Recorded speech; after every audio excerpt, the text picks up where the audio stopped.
30, we're jumping into Effective Living series. Today we are looking at Beyond the Hustle, 52 real life lessons for your business.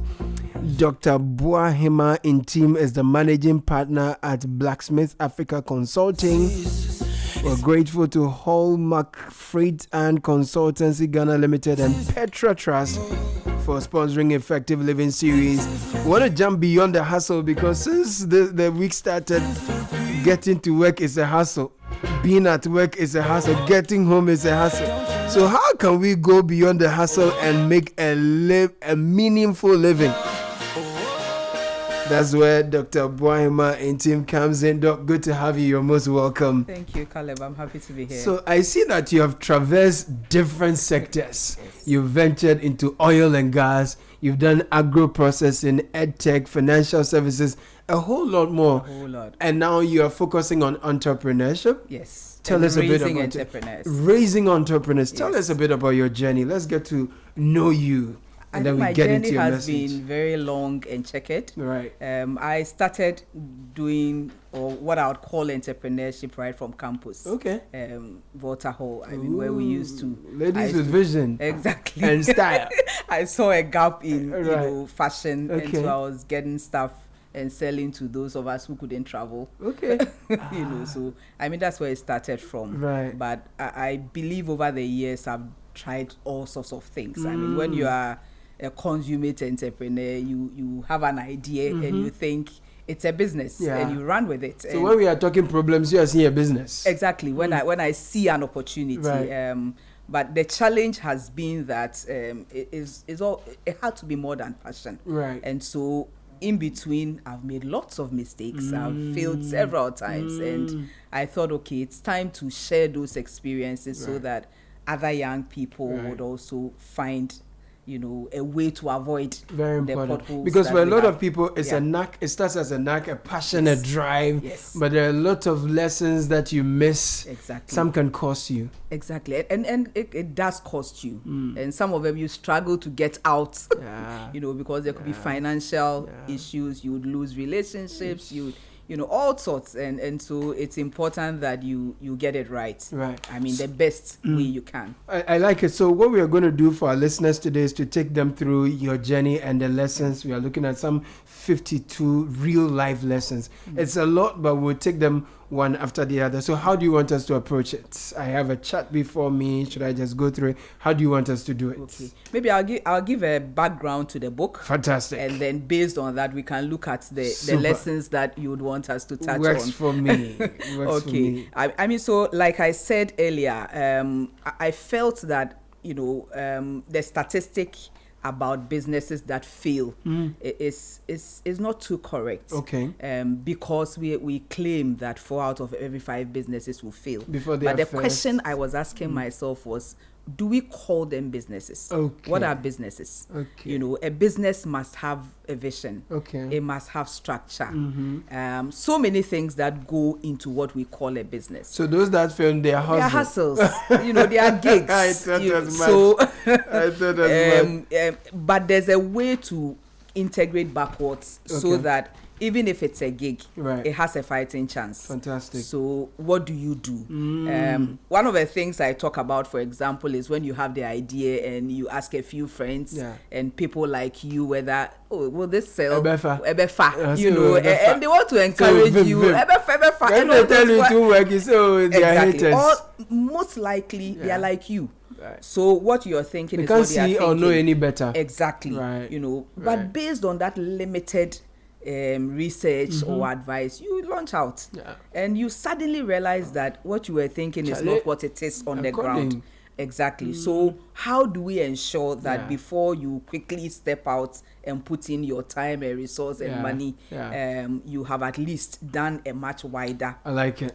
Feed research and feedback. I love it, and I want to dig in already. So lesson number 1 is say, I once believed a sleek logo and catchy tagline will guarantee success. It wasn't until my produce wilted en route to customers that I realized operational efficiency trumps aesthetics. Yes, I mean, this was an interview with one of the people I spoke to called Akusia. Okay. She won a pitch challenge, and she was supposed to process agric products for the market, cut up pineapples and oranges, you know, and the pitch grants they gave her, she spent 80% of that designing logos, branding, packaging. Yes. And then she starts the business and realizes that even how the process of getting the product to from one the companies to make sure that it gets there on time and before they start work, and it's in the right shape. She hadn't thought through any of that. And it's a key thing with a lot of young entrepreneurs. We are thinking more of look and feel, beautiful office, have a nice website, a nice logo, but the work, the actual work to succeed is what you do behind the scenes. Amazing. And so that's very important for you to look at. I love it. And the second lesson is that in business, optimism is not enough. It says our first major contract felt like a dream come true until the chef vanished mid-delivery. This is Amy Beth. That's She won a contract right out of school. All the excitement, won a big contract to supply food to some company. And so she quickly got a chef on board. They didn't talk about the partnership arrangements, who was going to get what, who was going to do what. And then they started. And then she quickly realized that everything depended on this chef who decided that he was traveling. And it became an issue. She had to take on more. Then they had a fight, and it affected the quality of the food. And so all that passion was a lot of energy, but difficult conversations were not had. And so her advice was that if you want to go into any business, passion is good. You need that to push you. But sit down. If it's a partnership, discuss the vision. Are you aligned? Where are you raising money? How do you want the business to grow? Where do you take it? What is the next level of the business? So discuss the fine details. The fine details. Go into a contract. Otherwise, it becomes a problem. Go into a contract, sign things, you know, so that it doesn't affect the relationship down the line. Very well. Lesson number 3. In the early days, I mistook busyness for productivity. It took a failed venture to teach me that strategic focus is the true engine of growth. I always tell people that they work in the business, not on the business. Two different things. You can be busy running around trying to get things done and all of that without sitting down maybe 30 minutes every day to think through the strategic direction of your business. If you do that, it saves you a lot of heartache and a lot of time and a lot of stress. It cuts your hustle because it allows you to strategically think of where this is going, which markets am I targeting, who am I going to talk to, and that clarifies for you a lot of things that you'd have been running around all over Accra doing. I mean, sometimes it's just a phone call if you think it through, instead of sitting in a car, sitting in traffic to go and negotiate something you could have done. In Mokola, moving from one junction to another, 3 hours. By the time you come, you are sweating my God. So strategic focus is the true engine of growth, and busyness is not productivity. No, you can be busy and not productive. Oh my Lord. Lesson number 4. I was enamored with being an entrepreneur that I ignored the fundamentals. Passion is vital, but without a plan, it's just noise. What is the structure of your business? Do you have a basic organogram? A lot of entrepreneurs hire people. They don't even clarify the job rules for the people they are recruiting and expect that the people will come and deliver. And they get disappointed when these people come in and they realize that they don't even have clarity on their goals. So I'm bringing in my friend to come and help. What is the person's job role? What are my expectations? All that is structure. It doesn't have to be a huge strategy document, but at least basic structure and functions. If you travel today, will your business survive? No, can it run? Without structure, it's you. The business is you.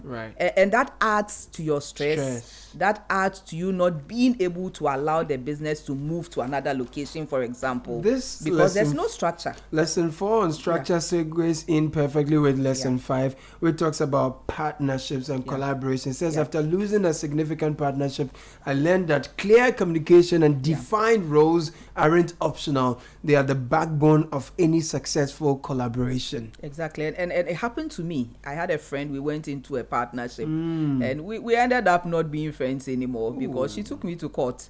Yeah, it was that bad. I mean, because we hadn't really set out clarity and sign documents and say that this is an equity project we are going into. Right. It can fail, it can do well, and that's entrepreneurship. It goes either way. Right. You know, all those conversations were not had because we were friends. Right. And they ended in a lot of trouble. Wow. So clearly define your roles. Even if it's your mother giving you money or becoming a partner, treat it as a business. Right.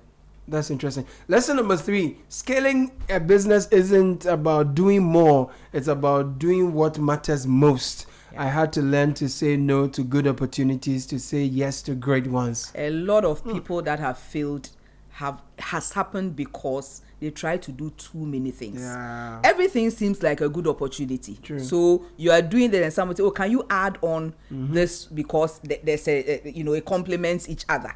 And without thinking of the challenges that could come up in terms of raising capital, in terms of resourcing, staffing and all of that, you jump onto the second idea. You know, you may have one restaurant that is doing well. It doesn't follow that if you open the second one, absolutely, it will also do well. Absolutely. It takes you sitting and seeing that, okay, this is the return on asset for me for this project. Right. If I do a second one, would the returns be the same? Right. Would it decrease my return on investment? Right. You know, so it's not actually how much I'm selling, it's how much the money I have invested is making for me. Amazing. And so don't be in a rush to open more businesses, but focus on what you have, grow it, let it be cemented properly. Fantastic. They say in our Akan language, when you actually urinate in one place, that is when and it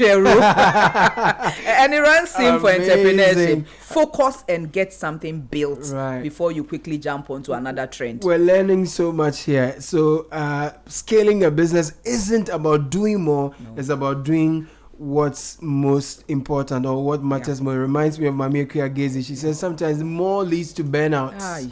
More leads to burnout. So just and you get do the fragmented. most important. Too many things calling on you, and you can't focus and grow it well. I love it. Lesson number 7. I used to fear failure until I realized it's a prerequisite for innovation. Each misstep taught me lessons no success ever could. Yeah, my doctorate is in innovation, and for me, everything comes down to the risk that you take. And risk will always come with potential failure. And I'm so passionate about failure. If I start talking about it, we'll take the whole day. I actually have a book that will be coming out very soon on failure. We should we should embrace the fact that failure is part of the journey and stop stigmatizing people that try and fail. You know, young people come up, they want to start something and they are afraid to step out because if they fail, they will be branded as failures. But Doc, it comes with the terrain. Doc, that feeling is real, honestly. I'm not even going to lie about it. Like, you don't want to try so that they say that, oh, you try and you failed. Yes. You know, so finish school, get a job, make some income, you know, live a comfortable, but who else will try? So how do you come around that fear? We have to engage. We have to get the young people. We have to create an atmosphere, a culture that understands that failure is not fatal. It's not fatal. You are not out. You will learn and you will do better the because next you time. Say each misstep taught me lessons no success ever could teach me. But some mistakes can be costly. Yes. So you need mentors to avert exactly. that. So that's don't just run into the gutter. Yes, exactly. You might break your leg and not recover. This is Effective Living Series. We are hanging out with Dr. Boahemaa Ntsim. She's managing partner, Blacksmith Africa Consulting. We are doing a book discussion. We're reviewing Beyond the Hustle, 52 real life lessons for your business. And the Effective Living Series is brought to you by Hallmark Freight and Consultancy Ghana Limited and Petra Trust. If you're loving the conversation, you can be a part of it. 0539986996. Learning so much. On to lesson number 8. Building a brand is more than marketing. It's about delivering consistent value.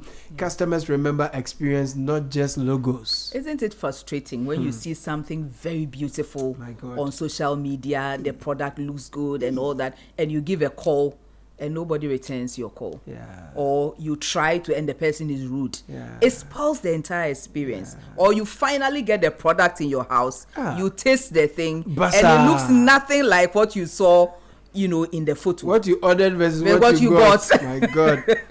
So for me, it's okay to brand. It's okay because everybody is looking at the outward, but focus, put a lot more energy into delivering quality and consistency and good customer service. Consistency is a point that we miss, because sometimes you struggle to find something you really want. You find it, you enjoy it, you tell everyone about it, then everyone goes there and it's a mess. One of the key subjects we treat in our incubation programs is standards.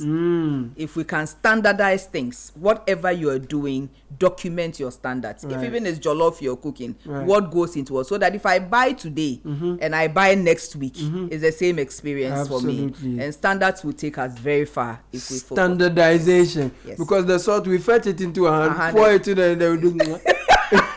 Okay, then we start. We even forget that different salts from different sources have different potencies. That's true, like the rock salt. Exactly. Okay. So you need to be sure where you're buying from. And then there's the issue about delegation. A lot of young people who are in business want to do everything, sometimes because they don't trust people. But in lesson number 9, you say, I thought I needed to wear all the hats. Delegating wasn't a sign of weakness. It was the key to unlocking our potential. But delegate properly. Okay. Delegate with proper guidelines.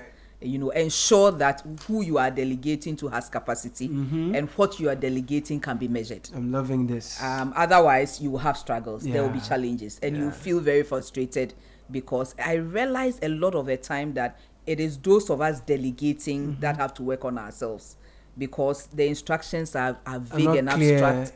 We can't measure, but we expect output and outcome. Sometimes you expect that the people you are delegating to will know what is in your mind, fill in the gaps and think the way you will.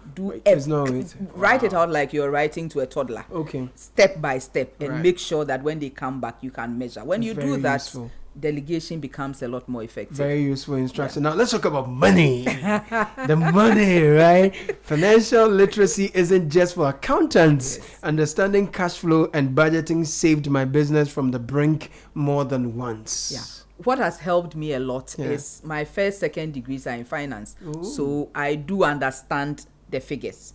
Otherwise, you're in trouble. Your accountant puts something before you, and you are not sure what it means, and you take their word for it. That is fatal. So if you are planning to be an entrepreneur, you don't have to be a chartered accountant, but understand the basic figures. What is gross profit? What is net profit? What is your return on investment? What is your debt equity ratio? These are very simple things you can learn. And now with the benefit of all the socials and learning platforms and all that, you can take it slowly and acquire some knowledge. Don't just say, we my accountant, and not try and understand everything you're doing. So once you want to be the entrepreneur, you're not wearing all the hats, but at least you know everything. Also hard. You become a master, you become a jack of all trades, because you need to understand every facet of your business. That's true. Even if you are not the person undertaking that role. This one is tough and painful, but it's true. The market does not reward effort, it rewards value. I had to align my offerings with what customers truly needed, not just what I wanted to sell. I remember setting up a kids play center way back in 2006. It was called the Nanny's Fun House on the Spintex Road. Very brilliant. Parents loved it. Their kids were having fun. I had everything in there. A tech lab, restaurant, all sorts, which cost a lot of money.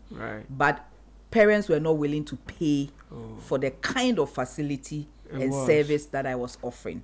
So yes, it was a good one. Effort, everybody was 100%. Commending it. Effort was 100%. Branding was good. Gosh. They were loving the service, but they were not ready. The market was not ready to pay value for the service that was being offered. And it failed miserably. So whatever you're investing in, just make sure that the market can afford it. And you are providing a value that people are willing to pay for. Amazing. Lesson number 12, resilience isn't about never failing. It's about rising each time with greater wisdom. Every setback refined my strategy. This ties into the fear of failure point. If you are afraid to fail, please work in a 9 to 5.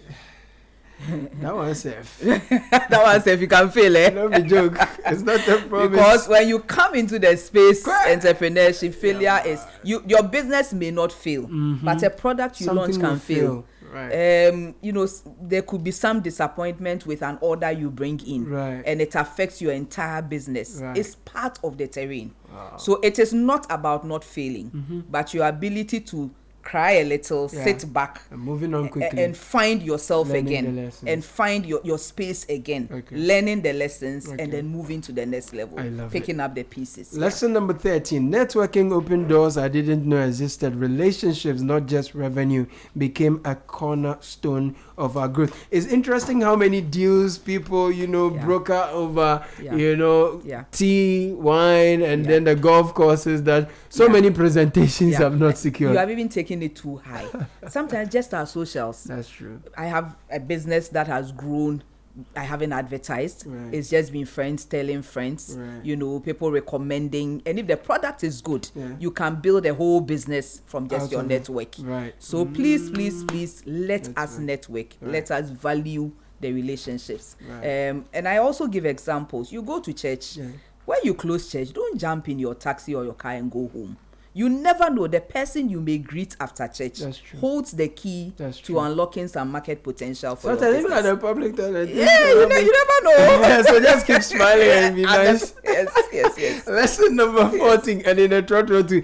I learned that clarity in vision attracts the right team. When everyone understands the why, the how becomes more manageable. This is the number one problem of entrepreneurs. We are visionaries.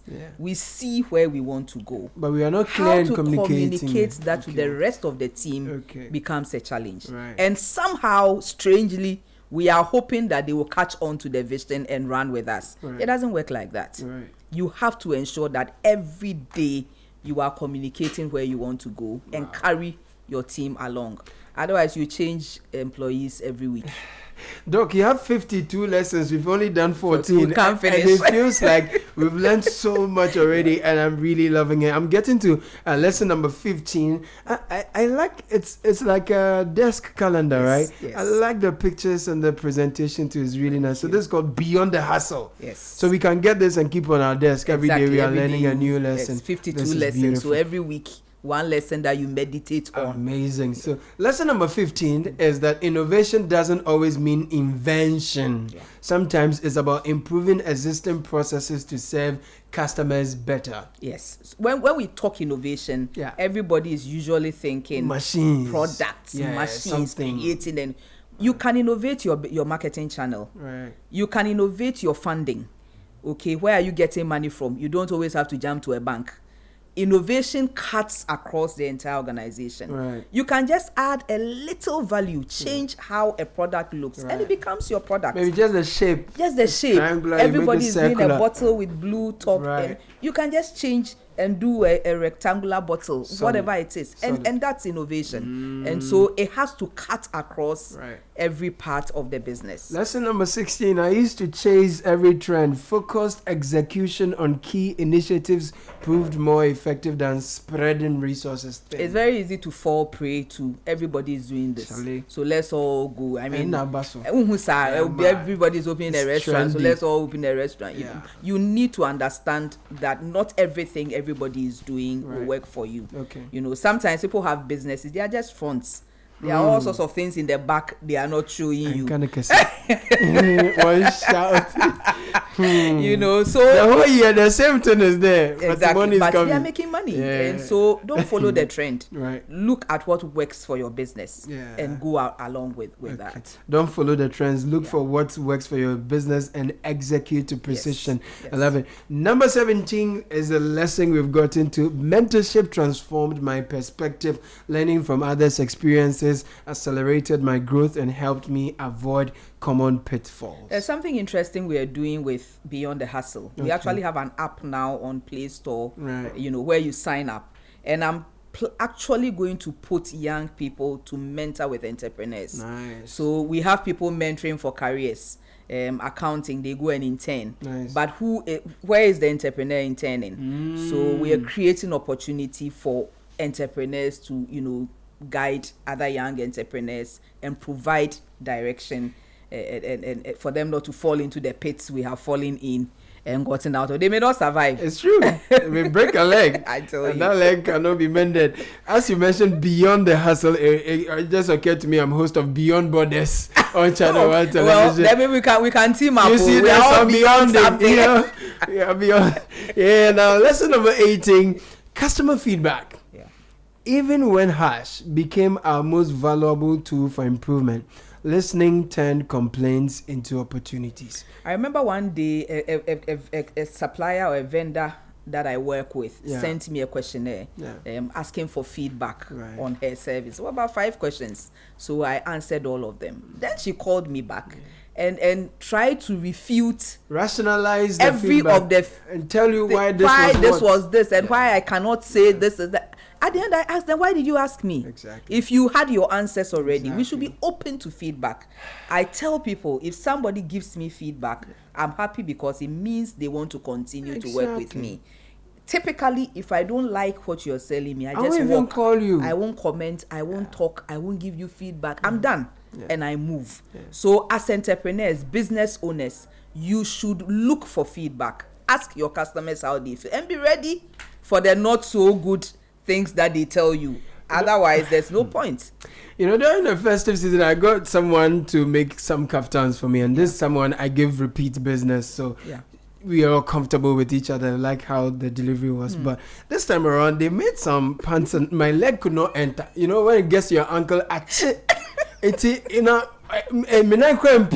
then I come like, Charlie, you say, oh, bring it, I'll do it for you. And I was angry that she didn't feel my time was wasted. The fact that I have to bring it back to delivery, I just go someone else because you didn't even value what I was giving you. That you just thought that, oh, bring it, I'll fix it. No sense of, oh, sorry, something went wrong, we'll get it done. It's like you are being too known. Exactly. What is this? Just wear the thing and go precisely.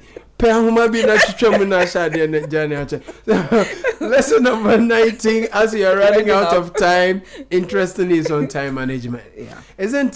Time management isn't about filling every hour with tasks. It's about prioritizing actions that align with our core objectives. This is very deep. Time management is crucial. And if you can manage your time as an entrepreneur, you don't get burnt out. Because so many things you can cluster and do. So many things you can assign your time to that are priority. Some things can be delegated very easily. So why don't you focus on strategy and leave the mundane tasks for other people to do? Okay, some things, like we said earlier, you can get on a phone call. Don't sit in a car because you want an in-person conversation. Time management is crucial. And once you can get that right, you realize that it frees up a lot of time. So I want to manage our time too. We have we have 3 minutes to go. And I want to end on lesson number 20 and then give you some time to also let our listeners know how they can reach out to you for some of the mentorship programs you talked about. But lesson 20, I love it. Success isn't a destination, but a journey of continuous learning, adaptation, and perseverance. Beyond the Hustle is my roadmap, and I invite you to make it yours. Simon Sinek says something that I love. Business is the long game. We are not playing to win. We are playing forever. Come on. So you measure yourself against yourself and grow from year to year. So there's nothing like I'm the best business. Best in what? Relative. Your best is not my best. What is my focus this year?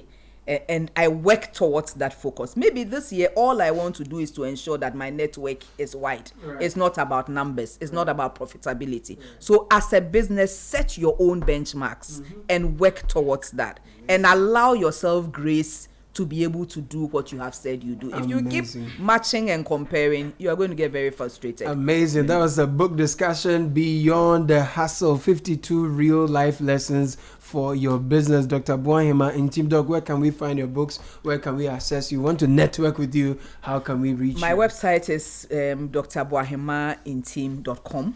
You can get the book there. We have an app, Beyond the Hustle, on Play Store, App Store. We run all sorts of webinars. We are working with organizations to bring this training incubation programs to students. We're actually starting a tour on campuses with Success Africa. Nice. To be able to get students to sign on to some of these programs. But get the book, get the workbook. The workbook, by the time you are done, you have a business plan, you have a feasibility study. It guides you so that it moves from passion to an actual business. It's been a real delight talking to you, Dr. Boahemaa Ntsim. Thank you so much for the lessons you've unpacked and for sharing your journey with us beyond the hustle. 52 real life lessons for your business. And that's where we will be parting with, because it's top of the hour. My name is Caleb Kuda. If you've enjoyed the show, thank you to the team that helped us put it together. And thank you too for doing the listening. There is a lot more. Antina will be coming with